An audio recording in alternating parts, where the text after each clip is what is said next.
अस्सलाम वालेकुम। उम्मीद करता हूँ आप सब खैरियत से होंगे।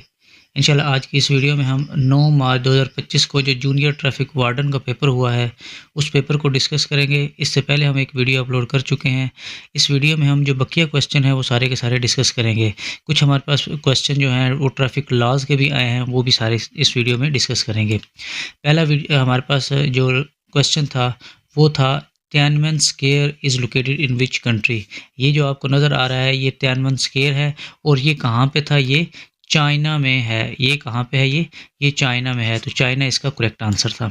अगला है avian influenza is also known as. जो अवियाना इन्फ्लुएंजा है इसका दूसरा नाम जो है इसको कहा जाता है बर्ड फ्लू। बर्ड फ्लू जो है इसको दूसरा नाम कहा जाता है। ये एक वायरल डिजीज़ है परिंदों में, तो लिहाजा इसका बर्ड फ्लू आंसर ठीक था। अगला क्वेश्चन है which organisation sent a special envoy to Kashmir in 2019 के 2019 में कश्मीर में स्पेशल इनवॉय किस ऑर्गेनाइजेशन ने भेजा था। तो ये ओआईसी जो है, OIC organisation of Islamic corporation, उन्होंने 2019 में एक स्पेशल कॉन्वॉय भेजा था कश्मीर में कि जो कश्मीर है इसके जो मामलात हैं उस सारे के सारे मामलात को हल करवाया जाए। अगला क्वेश्चन था who took the Kashmir issue to UNO. UNO में कश्मीर इशू को कौन लेकर गया था। तो कश्मीर इशू को इंडिया लेकर गया था 1 जनवरी 1948 को। इससे पहले जो 24 अक्टूबर थी, 24 अक्टूबर 1947 को जो पाकिस्तानी मुजाहिदीन थे इन्होंने कश्मीर जो था उसका काफ़ी इलाका जो है वो फ़तह कर लिया था। उसके बाद 26 अक्टूबर को जो वहाँ का जो कश्मीर था, कश्मीर का जो रूलर था जिसका नाम था हरी सिंह। ये जो हरी सिंह था इसने ट्रीटी ऑफ सक्सेशन साइन किया था, किसके साथ, इंडिया के साथ। उसके बाद फिर 26 अक्टूबर को ही इंडिया ने अपनी फ़ौजें जो हैं वो कश्मीर में भेजी थी। कश्मीर में भेजने के बाद 1 जनवरी 1948 को जो वहाँ के जवाहरलाल लाल नेहरू थे उन्होंने ये जो कश्मीर का मुद्दा था इसको यूएनओ में लेके चले गए थे। तो इसका जो आंसर था वो इंडिया था। उसके बाद अगला है which disease is projected to increase by 80% in 2040। कि कौन सी ऐसी बीमारी है जो कि 2040 तक 80% बढ़ जाएगी। तो इसका जो करेक्ट आंसर था वो था डायबिटीज़। के डायबिटीज़ जो मोटापे की बीमारी है ये 2040 तक 80% तक बढ़ जाएगी। अगला है what is the penalties for driving under the influence of alcohol and drugs. कि अगर कोई नशे में या फिर ड्रग्स में अल्कोहल शराब पी के या फिर जो नशे की हालत में अगर कोई गाड़ी चलाता है तो उसकी पेनल्टी क्या है। उसकी पेनल्टी है 1 मंथ इम्प्रिजनमेंट या फिर 5,000 से 10,000 तक उसको जुर्माना किया जा सकता है, या फिर दोनों भी किए जा सकते हैं। और ये जो नेशनल हाईवे सेफ्टी ऑर्डिनेंस था 2000, उसका सेक्शन नंबर 68 में से ये क्वेश्चन पूछा गया था। अगला है what is the minimum age to drive a vehicle on road. के रोड पर गाड़ी चलाने की मिनिमम एज कितनी है। तो वो मिनिमम एज जो है गाड़ी चलाने की वो 18 साल है। तो इसका जो 18 ईयर आंसर था वो इसका करेक्ट आंसर था। अगला है what is the minimum age for a paid employ. मतलब ऐसा बंदा जो कि किसी के यहाँ काम करता है, ड्राइवर है, तो उसके लिए मिनिमम एज कितनी है। तो उसके लिए मिनिमम एज जो है वो 21 साल थी। ये दोनों जो क्वेश्चन है ये दोनों क्वेश्चन हमने अपनी जो लास्ट वाली वीडियो है उसमें डिस्कस किए थे। हमारी जो लास्ट वाली वीडियोस थी उसमें से काफ़ी क्वेश्चन जो कि ट्रैफिक रूल्स एंड रेगुलेशन या फिर ट्रैफिक रूल्स और लॉज के जो क्वेश्चन आए हैं वो सारे के सारे उसी हमारी वीडियो में से ही पूछे गए हैं। अगला है what is the validity of a permanent licence. Permanent licence जो है इसकी वैलिडिटी कितनी होती है। तो इसकी वैलिडिटी 1 साल से 5 साल तक होती है। तो ये इसका इन दोनों में से जो वहाँ पे ऑप्शन था तो वो इसका करेक्ट आंसर था।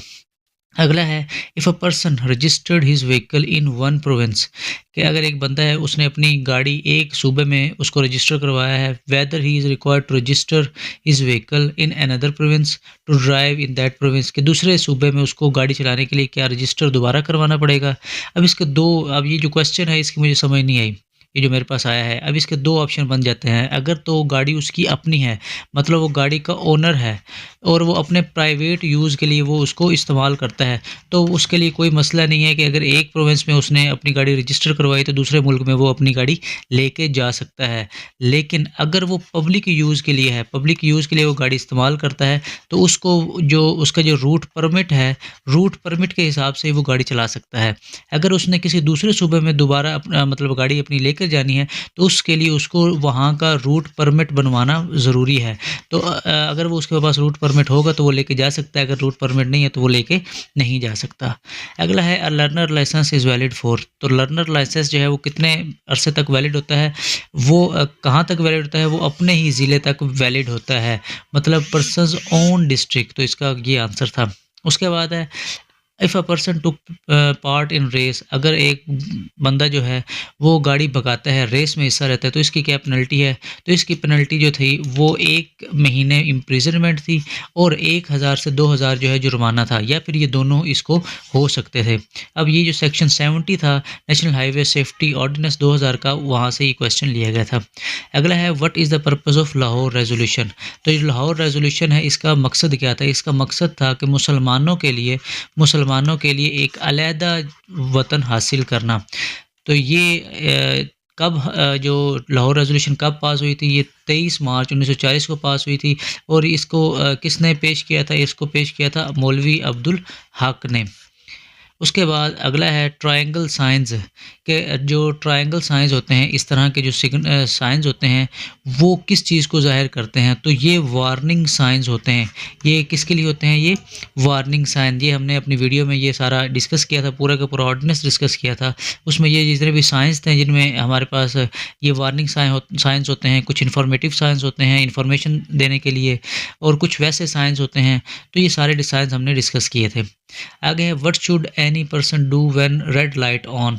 कि जब रेड लाइट ऑन होती है तो एक पर्सन क्या करता है? तो वो अपनी गाड़ी रोक लेता है, स्टॉप। अगला है, व्हेन चित्राल मर्ज्ड इन पाकिस्तान। के चित्राल पाकिस्तान में कब मर्ज हुआ था? तो चित्राल जो है ये पाकिस्तान में 28 जुलाई 1969 में मर्ज हुआ था। उस वक़्त के जो थे याहिया खान, उन्होंने अनाउंस किया था कि चित्राल, दीर और जो सवात है ये पाकिस्तान में मर्ज हो रहे हैं।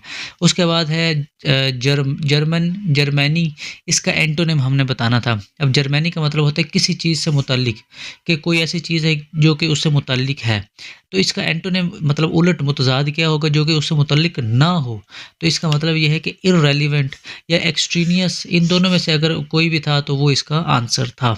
अच्छा, अगला क्वेश्चन था, what is the meaning of idiom. एक ईडियम दिया गया था, call it a day. Call it a day का मतलब क्या है? तो इसका मतलब ये होता है कोई भी काम जो है उसका मुकम्मल हो जाना, डिसाइड हो जाना, या फिर कोई भी बंदा एग्री हो जाए तो वो कहते हैं कि मेरा तो दिन बन गया है। तो ये इसका मतलब ये था कि कोई भी चीज़ का डिसाइड हो जाना। तो ये इसका ऑप्शन था। अगला है, after which military operation peace came in Malakand division of Pakistan. के पाकिस्तान के मालाकंड डिवीजन में किस ऑपरेशन के बाद जो अमन कायम हुआ था? तो ये हमारे पास जो ऑपरेशन था इसका नाम था राह हक। तो राह हक जो ऑपरेशन था ये 2007 या 8 में ये ऑपरेशन हुआ था, या 2007 में ऑपरेशन हुआ था। तो इस 7 में जो ऑपरेशन 2000 राह हक हुआ था उसमें, उसके बाद मालाकंड डिवीजन में अमन आया था। अगला क्वेश्चन है, what is the importance of 5th June in UN calendar. 5 जून मतलब किस लिए मनाया जाता है? तो ये वर्ल्ड इन्वायरमेंट डे होता है। तो इस दिन जो माहौल से मुतल्लिक जो है इसको मनाया जाता है। अगला है, who invented the first electronic computer. First electronic computer जो है वो किसने ईजाद किया था? तो वो ईजाद करने वाले थे प्रेस्पर एक्कर्ट जूनियर एंड जॉन मैकेंचे मौचे। तो ये अगर इन दोनों में से कोई भी इसका आंसर था तो वो इसका करेक्ट आंसर था। अगला है, Aslam Beg dash police protection. कि ये एक सेंटेंस था, इसका हमने कब इसको कंप्लीट करना था। असलम बेग, अब यहाँ पे जो आंसर था वो दिया हुआ था, वाज गिवन पुलिस प्रोटेक्शन, के असलम को पुलिस की प्रोटेक्शन जो है वो दे दी गई थी। अगला है, CPEC railway line near Havelian is called. कि जो सी पैक की रेलवे लाइन है हवेलियाँ के पास उसको क्या कहा जाता है? वैसे जो सी पैक की रेलवे लाइन है उसको ML1 का नाम दिया गया है, और हवेलियाँ के पास जो उसका सेक्शन है उसको हवेलियाँ थाकोट सेक्शन कहा जाता है। उसके बाद अगला है, princely states merged into Pakistan are. Pakistan में जो प्रिंसली स्टेट मर्ज हुई हैं वो कितनी हैं? तो वो 13 प्रिंसली स्टेट थी जो पाकिस्तान में मर्ज हुई थी। ये अब ये आप देख सकते हैं कि ये प्रिंसली स्टेट का इसके यही क्वेश्चन था या कोई और क्वेश्चन था। अगला है, if ABC is a square. अगर ABC को स्केयर है और उसके पॉइंट्स दिए गए हैं, मतलब सबसे पहला जो पॉइंट है ये हम यहाँ पे एक ग्राफ बना लेते हैं। उसमें यहाँ पे 0 है, ये 1 2, 3, 4, 5, 6, 7, 8, 9, 10। इसी तरह यहाँ पे भी 1, 2, 3, 4, 5, 6, 7, 8 और ये आगे जाता जा रहा है। इसी तरह यहाँ पे हम सबसे पहला पॉइंट ए लगा लेते हैं, तो ए हमारे पास ये 2 हो गए और यहाँ पे ये 3, तो ये हमारे पास आ गया ए पॉइंट। उसके बाद बी पॉइंट हमारे पास 6 एंड 7, तो सबसे पहले 1, 2, 3, 4, 5, 6 और उसके बाद 1, 2, 3, 4, 5, 6, 7, तो ये हमारे पास आएगा यहाँ पे आ जाएगा। उसके बाद सी पॉइंट हमने लगाना है, तो सी पॉइंट हमारे पास आएगा यहाँ पे 1, 2, 3, 4, 5, 6, 7, 8, 9, 10 और 10 के बाद यहाँ पे आएगा 1। अब ये हमारे पास ये आ गया, एक लाइन ये आ गई। इसी के साथ जितनी हमारे पास ये लाइन है उतनी हमारे पास ये लाइन होनी चाहिए और इसी तरह जितनी हमारे पास ये लाइन है ये इसके बिल्कुल पैरेलल ये लाइन होनी चाहिए। तो हमारे पास जो डी पॉइंट है वो हमने बताना था वो कितना आता है। तो डी पॉइंट को हम अगर फाइंड करें तो वो हमारे पास यहाँ से अगर देखें तो यहाँ पे आ रहा है 1, 2, 3, 4, 5, 6, तो ये हमारे पास 6 आ गया। इसी तरह अगर हम नीचे आएँ तो नीचे हमारे पास या 1 आ सकता है या 2 आ सकता है, तो ये इसका आंसर या तो 6 - 1 था या फिर 6 - 2 था।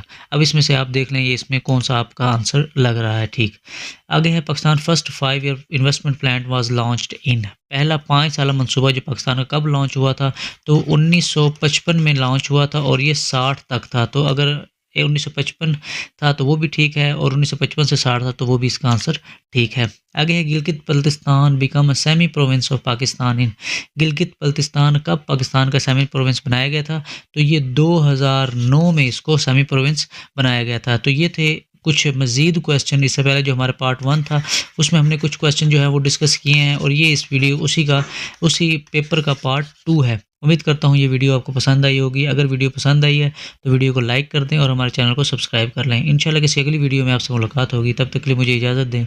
अल्लाह हाफ़िज़।